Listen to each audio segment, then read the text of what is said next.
Hey there, welcome back to my channel. If you're new here, I'm Alicia. In today's video, we're going to be covering books that were released in the month of March by Latina and Latino authors. Let's get into the video. This channel, I try to make it a priority to continuously try to read diversely. Because of that, I often peruse a lot of publishing websites and a lot of bookstores to see what's going to come out next, which really could be a good thing and a bad thing because I'm constantly tempted to buy books. Regardless, today we're going to be talking about some books that either already came out or will be coming out over the next couple of days. We actually have quite the variety during today's video, ranging from young adult to fantasy to contemporary, and I believe one of them is a horror book. So really the intention of this video is to go ahead and help you find a book that you might not have heard of. As we go along through the video, I can let you know which books I'm particularly excited to pick up and if I've already read them. So we'll just go in publication order, starting with March 7th of 2023. Let's dive into our first book. That is What Happened to Ruthy Ramirez by Claire Jimenez. This book was actually already published back on March 7th of 2023, and it is an adult contemporary fiction book. It's being published by Grand Central Publishing, and it is 240 pages long. Now, this is a book that I have actually already read and reviewed on my channel, so if you want to go ahead and hear my in-depth thoughts on this book, I'll go ahead and link my February wrap-up down below in case you want to learn more. But to give you a brief synopsis of this book, we have Ruthy Ramirez, and at 13 years old, she disappeared. She never made it home after track practice one day, and her friends and her family and the police searched for her with no real trace to follow. Now, years later, we're getting insights into her family and how Ruthy's disappearance impacted each and every single one of them. Primarily, we're following her two sisters, Jessica and Nina, several years after Ruthy's disappearance, are watching a reality TV show called Catfight, in which there's a character called Ruby, very similar to Ruthy, who also has this uncanny resemblance to their sister. And after watching that show more and more and more, they start to think that this is actually their sister, and they're set on confronting her, bringing her home, and asking her why she ran away. I would say that if you're someone who loves drama and you haven't had enough drama with your own family, this is one you should check out. The next few books on this list will be published March 21st of 2023, and the first book that I'm going to talk about is Lucha of the Night Forest. This is by Tehlor K. Mejia, and it is being published by Penguin. Penguin.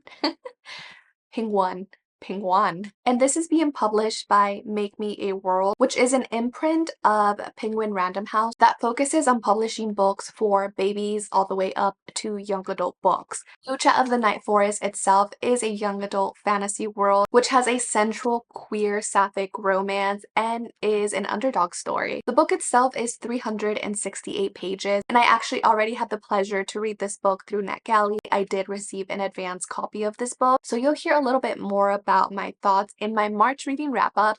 But essentially in this book, we are following Lucha, who is not only trying to survive and save herself and her sister, she's also trying to save her community from this drug called Olvida. Her mom has actually fallen prey to this particular drug, and so Lucha spends a lot of her time taking advantage of her invisibility within this magical forest that exists around the town that they live in, to hunt and then get a reward. One day they are facing eviction from the ricos who both run the town and are also supplying Olvida to the town itself. Now Liz, Lucha's sister, wants to do her part, and so she volunteers to become an indentured servant for one of these ricos in order to keep their home. Well, Lucha knows that this is a very nefarious game to play, and so Lucha enlists the help of this magical creature called El Sediento, who is a deity of the forest but also a trickster, in order to help her save her sister and also save her community. The next book on this list is The Witch and the Vampire by Francesca Flores. This is being published by Wednesday Books, which is a Macmillan Press, on March 21st of 2023.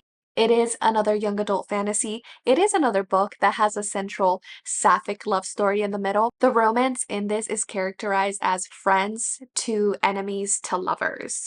And by the way, it's a Rapunzel retelling. So I'm actually currently reading The Witch and the Vampire. I did receive a NARC, again through NetGalley, and I'm about halfway through. So in this one, we're following our two main characters, Ava and Kai, or Kaye. The audiobook says Kai, so that's how I'm going to pronounce it during this video.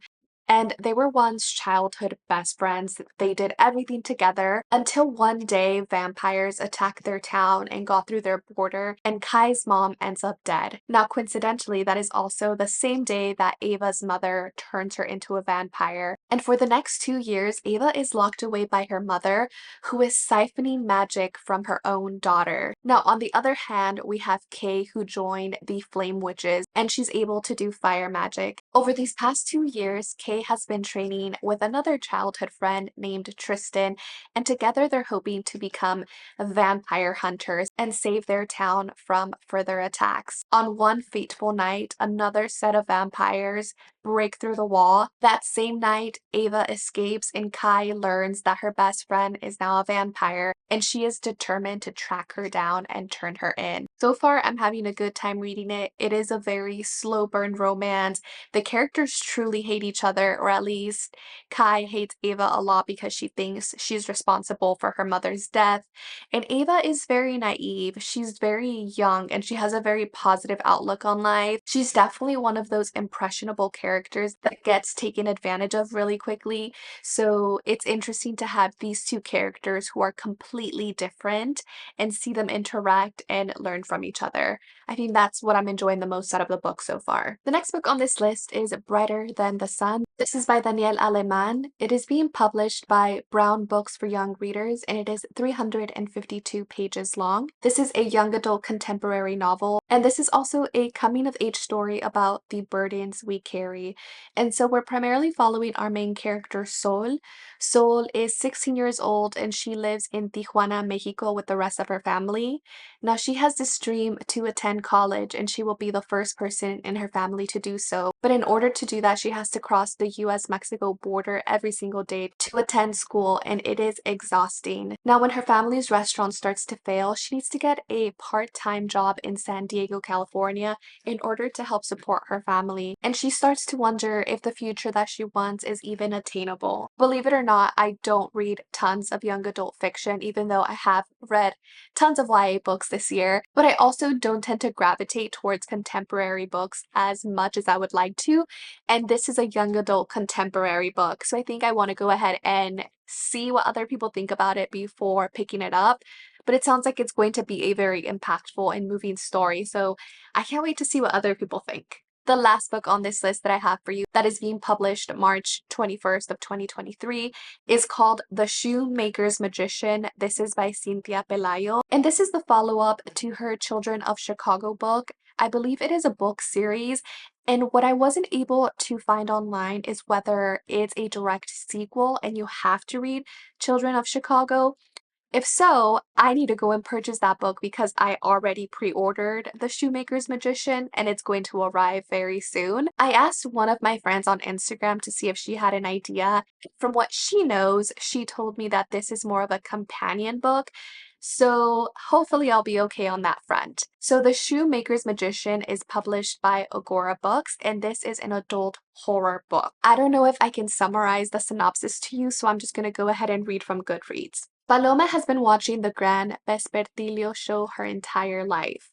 Grand America's most beloved horror host showcases classic, low-budget, and cult horror movies with a Flores wearing his black tuxedo and hat. But Paloma has noticed something strange about Grand.